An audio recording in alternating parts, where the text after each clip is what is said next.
Welcome back to the channel. आज हम बात करने वाले हैं एक मेजर ग्लोबल इकोनॉमिक डेवलपमेंट के बारे में, इंडिया और यूरोपियन यूनियन के बीच हिस्टोरिक एफटीए और इसका यूएस रिएक्शन।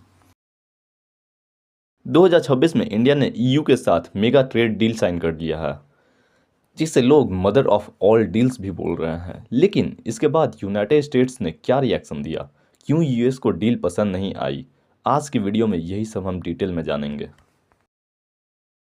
जनवरी 2026 में इंडिया और यूरोपियन यूनियन ने फ्री ट्रेड एग्रीमेंट फाइनल किया, एक ऐसा एग्रीमेंट जो दुनिया के बड़े ट्रेड ब्लॉक्स को जोड़ता है। इसका एम है टैरिफ्स को हटाना या घटाना, गुड्स और सर्विसेज के एक्सचेंज को बूस्ट करना और इंडिया ईयू ट्रेड को ज़्यादा कॉम्पिटिटिव करना।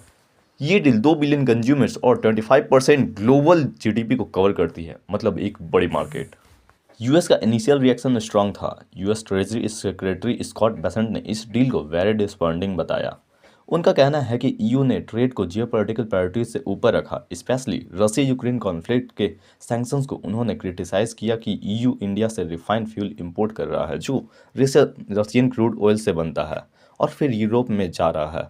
इससे रशिया को इनडायरेक्टली सपोर्ट मिल रहा है, ये उनके वर्ड्स हैं। बेसन का कहना है कि यूरोप ने वॉर के मुद्दे को प्रायोरिटी नहीं दिया और ट्रेड को ज़्यादा इंपॉर्टेंस दी, जो यूएस को पसंद नहीं आया। इंटरेस्टिंगली यूएस रिएक्शन एकदम एक साइड नहीं थी।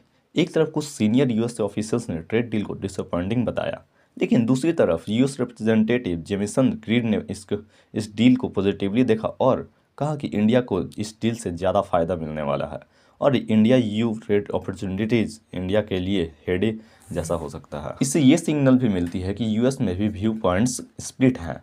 कुछ लोग स्ट्रैटेजिक कंपटीशन पे फोकस कर रहे हैं तो कुछ लोग इकोनॉमिक बेनिफिट्स के रिकग्नाइज कर रहे हैं। अब सवाल ये है कि यूएस को प्रॉब्लम क्यों है। Tariff tensions. यूएस ने पास में इंडिया के कुछ एक्सपोर्ट्स पे हाई टैरिफ्स लगाए हुए हैं, जैसे टेक्सटाइल्स, जिससे इंडियन एक्सपोर्टर्स का यूएस ट्रेड हर्ट हुआ है।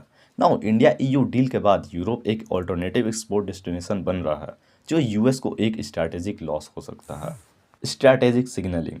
एफटीए एक बहुत बड़ा जियोपॉलिटिकल सिग्नल भी है कि इंडिया डाइवर्सिफाइड ट्रेडिंग पार्टनर्स बनाना चाहता है और सिर्फ यूएस पे डिपेंडेंट नहीं रहना चाहता। ये यूएस के ट्रेडिशनल इन्फ्लुएंस को चैलेंज करता है। Global power balancing.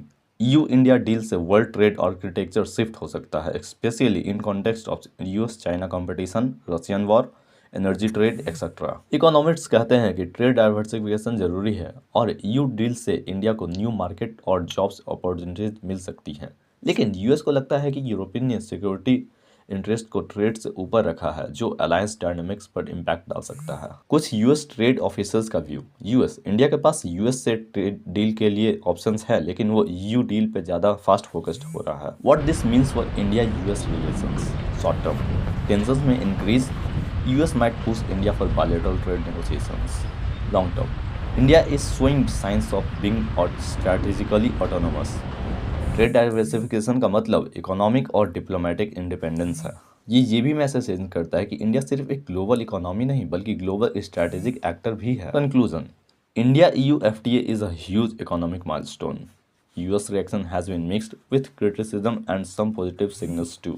Main US concerns revolve around geopolitics, trade leverage and strategic rivalry. India is diversifying and that's importance for future global influence. अगर आपको ये वीडियो इन्फॉर्मेटिव लगा हो तो लाइक, कमेंट और सब्सक्राइब जरूर करें। कमेंट में बताएं आपको लगता है इंडिया का अप्रोच सही है, क्या यूएस और इंडिया के बीच ट्रेड डील पॉसिबल है फ्यूचर में। मिलते हैं नेक्स्ट वीडियो में, तब तक के लिए जय हिंद।